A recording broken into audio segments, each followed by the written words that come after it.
पे जितना दलाल और कुचरा सब वाले सो ओकरे ऊपर कवि साहब 2 लाइन के कविता लिखले बने। वो कविता के आप लोग के सुन के जाए बा।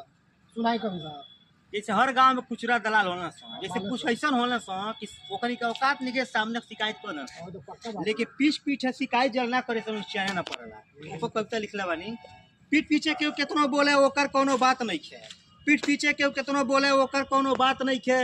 आप कुचरा अगर सामने बोल दे यो ओकर औकात नहीं है, पीठ पीछे केहू केतनो बोले ओकर कोनो बात नहीं है।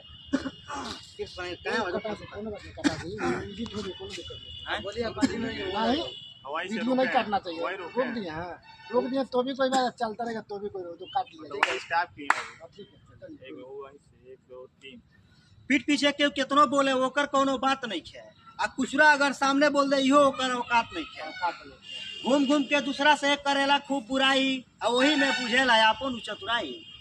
घूम घूम के दूसरा से करेला खूब बुराई, यही में बुझेला अपन चतुराई। पूछताछ में कहेला कि यही में हमार हाथ नहीं है। कुचुरवा जब पकड़ा जाला तो हम नहीं कहला, ये अक्सर होला हर गांव में। पूछताछ में कहेला कि यही में हमार हाथ नहीं है। आ कुचरा अगर सामने बोल दे इहो ओकर औकात नहीं है। अपना मन में बनेला उ बहुत बड़हन नगरा, अपना मन में बनेला उ बहुत बड़हन नगरा। आ झूठ झचाई बोल के फंसावत रहे झगड़ा। अपना मन में बनेला उ बहुत बड़हन नगरा, झूठ झटाई बोल के फंसावत रहे झगड़ा। लात जूता खाई लात जूता खाई कोनो बड़हन बात नहीं है। आ कुचरा अगर सामने बोल दे इहो ओकर औकात नहीं है, इहो ओकर औकात नहीं।